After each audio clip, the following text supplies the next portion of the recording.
Friends, எல்லாருக்கும் வணக்கம். இன்னைக்கு நம்ம என்ன பார்க்க போறோம்னா பீட்ரூட் பொரியல். இந்த பீட்ரூட் பொரியலை நம்ம குக்கர்ல பண்ண போறோம். பாருங்க, பீட்ரூட் எல்லாம் நல்லா கட் பண்ணி வச்சிட்டேன். நீளமா கட் பண்ணி வச்சிட்டேன். கையெல்லாம் கழுவுனதுக்கு அப்புறமும் அந்த கையில இருக்கிற அந்த ரெட்டிஷ் அது போகவே இல்லை. ரொம்ப பிடிக்கும் எனக்கு இந்த பீட்ரூட் கட் பண்றது. நீளமா கட் பண்ணோம் அப்படின்னா நமக்கு டேஸ்டே அது கொஞ்சம் தனி டிஃப்ரெண்ட்டாக இருக்கும். எப்போவுமே குறுக்கால கட் பண்ணுறதை விட இந்த மாதிரி நீளமாக கட் பண்ணோம்னா. அதே மாதிரியே ஒரு பல்லாரி வெங்காயத்தையும் நீளமாக கட் பண்ணி வச்சுருக்கேன். அரைக்கிறதுக்காக கொஞ்சமாக தேங்காய் துருவலும், ஒரு ஸ்பூன் அளவுக்கு சோம்பும், ஒரு வரமிளகாய். உங்கள் காரத்துக்கு தகுந்தாப்புல நீங்கள் மிளகாயை கூடவோ குறையவோ எடுத்துக்கோங்க. வாங்க எப்படி பண்ணுறதுன்னு பார்த்துடலாம். அடுப்பில் குக்கரை வச்சுட்டு ஒரே ஒரு ஸ்பூன் எண்ணெய் விட்டால் போதும். நம்ம குக்கரில் வைக்கிறோமே, அப்போ எண்ணெய் நிறையா ஊற்றணுமா அப்படிலாம் கிடையாது. ஒரே ஒரு ஸ்பூன் ஊற்றினா போதும். அதுக்கப்புறமா எண்ணெய் காஞ்சதும் கடுகும் கருவேப்பிலையும் போட்டு தாளிச்சிடலாம். அப்புறமா நம்ம கட் பண்ணி வச்சுருக்கிற ஒரு பல்லாரி வெங்காயத்தை உள்ளே சேர்த்துடலாம். இதை நல்லா கண்ணாடி பதத்துக்கு வதக்கணும் அப்படிலாம் கிடையாது. சும்மா எண்ணெயில் மிக்ஸ் ஆகிற அளவுக்கு ஒரு கிளறுனா போதும். ஒரே ஒரு கிளறி விட்டுட்டா போதும். அதுக்கப்புறமா நம்ம கட் பண்ணி வச்சுருக்கிற பீட்ரூட்டையும் உள்ளே சேர்த்துடலாம்.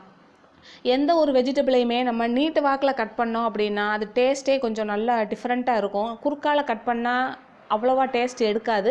நீட்டு வாக்கில் கட் பண்ணோம்னா நல்ல டேஸ்ட் கொடுக்கும். நீங்கள் ட்ரை பண்ணி பாருங்கள். இந்த பீட்ரூட்டை இது வரைக்கும் நீங்கள் குட்டியாக கட் பண்ணியிருந்தீங்கன்னா அது ஒரு டேஸ்ட்டாக இருக்கும். இந்த மாதிரி கட் பண்ணி பாருங்கள். இது ஒரு டேஸ்ட்டு ரொம்ப டிஃப்ரெண்ட்டாக இருக்கும்.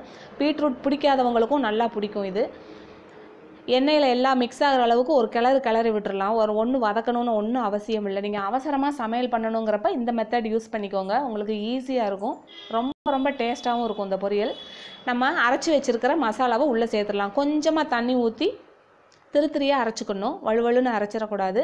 திருத்திரியாக அரைச்சி வச்சுட்டு உள்ளே சேர்த்துடலாம். அந்த மிக்ஸி ஜாரை கழுவுன தண்ணி கொஞ்சமாக, அது மட்டும் போதும். வேறு எந்த தண்ணியும் இந்த பொரியலுக்கு சேர்க்க வேண்டியதில்லை. பீட்ரூட்லேயே நமக்கு நல்லா ஒரு ஜூஸியான அந்த மாய்ஸ்சர் கிடைக்கும். அதுவே போதும் இந்த பீட்ரூட் பொரியலுக்கு. அந்த நம்ம அரைச்சி வச்சுருக்கிற மசாலா எல்லா பக்கமும் மிக்ஸ் ஆகிற அளவுக்கு ஒரு கிளறி விட்டுட்டு இந்த பொரியலுக்கு தேவையான அளவுக்கு உப்பு சேர்த்துடலாம். கலர் கொஞ்சம் கூட சேஞ்ச் ஆகாது இந்த மெத்தடில் நம்ம பண்ணும்போது. வதக்குனா கூட கொஞ்சம் கலர் மாறுறதுக்கு வாய்ப்பு இருக்குது. இது மாறவே மாறாது. உப்பு சேர்த்தாச்சு. அதுக்கப்புறமா பீட்ரூட் பொரியல் பிடிக்காதவங்களுக்கும் கூட இந்த மெத்தடில் பண்ணிங்கன்னா விரும்பி சாப்பிடுவாங்க. நிறைய பேருக்கு பீட்ரூட்டோட அந்த ஸ்மெல் பிடிக்காது. ஆனால் நீங்கள் இப்படி பண்ணும்போது உங்களுக்கு ரொம்ப பீட்ரூட் பிடிச்சி போயிடும். கண்டிப்பாக நீங்கள் ட்ரை பண்ணுங்கள். மூடி வச்சாச்சு. மூடி வச்சதுக்கப்புறமா ப்ரெஷர் மேலே வந்ததுக்கப்புறமா விசில் போட்டுட்டு ஹை ஃப்ளேம்லேயே வச்சு 3 விசில் வச்சிட்டிங்கன்னா நல்லா பூ மாதிரி வெந்துடும். இருக்கட்டும். ஆவி வந்ததுக்கப்புறம் விசில் போட்டுடலாம். வந்துருச்சு. நான் விசில் போட்டுறேன். போட்டுட்டு 3 விசில், அவ்வளோதான். ப்ரெஷர் ரிலீஸ் ஆயிடுச்சு. நம்ம பொரியல் எப்படி இருக்குன்னு பார்க்கலாம். ஸ்மெல்லே அட்டகாசமாக இருக்குது. நீங்களும் இதே மாதிரி செஞ்சு பாருங்கள். பிடிச்சிருந்ததுன்னா லைக் பண்ணுங்கள். நம்ம ஃப்ரெண்ட்ஸுக்கும் ஷேர் பண்ணுங்கள். கலர் கொஞ்சம் கூட சேஞ்ச் ஆகலை. வீடியோவில் எப்படி எடுத்து கொடுக்குதுன்னு தெரியலை. அப்புறமா குக்கர் கொஞ்சம் கூட அடிப்பிடிக்கவும் இல்லை. நான் இப்போ காட்டுறேன் பாருங்கள்.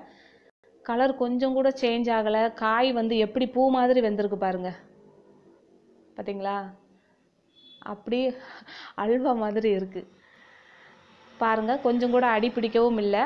நீங்கள் இந்த மெத்தடில் பண்ணும்போது உங்களுக்கு ரொம்ப ஈஸியாக இருக்கும். கண்டிப்பாக ட்ரை பண்ணுங்கள். இந்த வீடியோ பிடிச்சிருந்ததுன்னா லைக் பண்ணுங்கள். நம்ம சேனலை சப்ஸ்கிரைப் பண்ணிக்கோங்க. தேங்க்யூ.